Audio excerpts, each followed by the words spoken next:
everybody, welcome back. It's me, Riley Boadwine, and today we're going to be talking about the most important aspect of a dairy farm, and that would be the milking.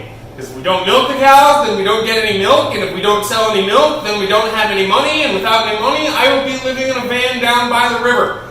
Now, all dairy farmers need two very important things in order to milk cows: a stool and a bucket. Because as you know, we all clearly sit in about a 90-degree position like that and milk the cow into the bucket. Nah, I'm just kidding. No one in my family's done that for like 50 years. We've got like giant milking machines with vacuums and stuff like that, and there's like 3 guys working in there, but we'll all check that out here in a second. So, let's go. Okay, gang, now this is the milking parlor. This parlor is called a double 32 parallel parlor because all the cows walk in and they stand side by side next to each other, parallelly. So when the cows come in, first the guy will grab the rag and he'll clean off any excess sand, and then he'll put a sanitizing dip called pre-dip on the teat in order to get it sanitized initially.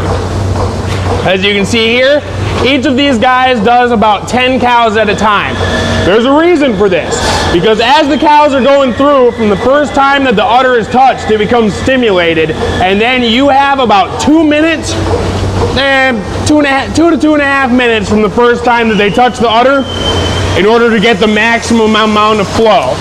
So here he comes through, and he strips off the excess sanitizer, and he just gets a little bit of milk out of it in order to A, test the milk and make sure there's no infections, and B, in order to help kind of start that stimulation.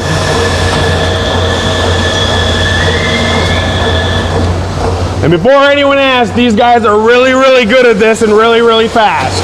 Do not ask me to do this. And as you can kind of see here, kids, a udder is not just one giant sack. It's actually 4 individual quarters made up in one. So if 1/4 of the udder goes bad, it does not affect the entire udder, just that one part. It's kind of like imagine 4 grocery bags being held up right next to each other, except these grocery bags are full of milk. I'll show you that here. Oh yeah, that's the good stuff. Okay, and here we go. He's putting on the milk machine, which automatically comes up as soon as he clicks the button. And now watch, if he did it right, as soon as he puts it on here, you will immediately be able to see the milk start to rapidly flow. I mean, we're talking pounds and pounds per minute. So that means that he probably did a good job stimulating her, because if he would put it on and they weren't properly stimulated, then hardly anything would come out, and it might unattach itself prematurely.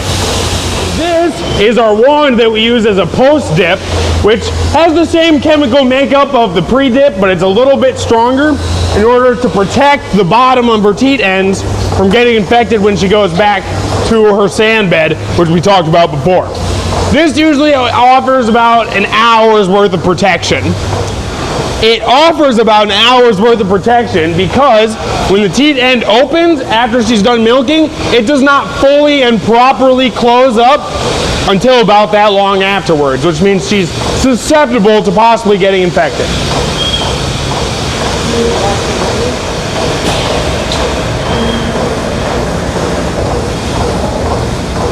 And when the time arises and they're all done, the giant airlift gate is opened up,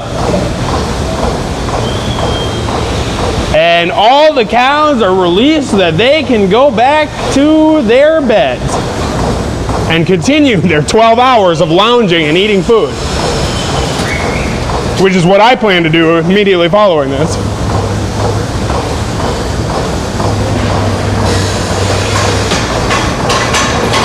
Whoa! And then, of course, every once in a while, you get a poop rocket as she decides to walk out.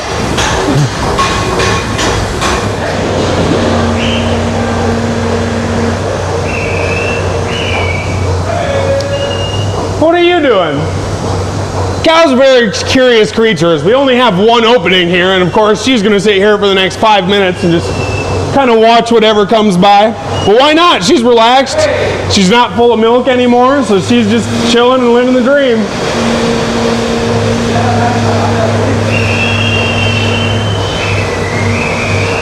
See if we can get her to like lick my head.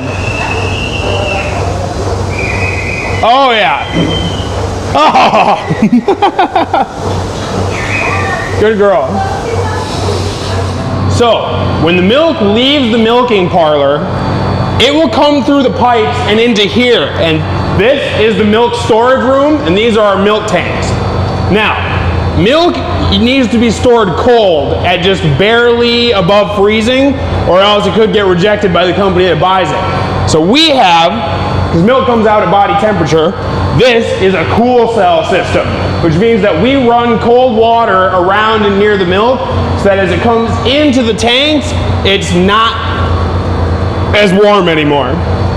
Now from here, we've got charts that measure the temperature and make sure that everything, stays within the limits of what it needs to be. And then the milk can just kind of sit right here until it comes and gets picked up. And we have a milk truck driver come 3 times a day, every single day, in order to pick up the milk.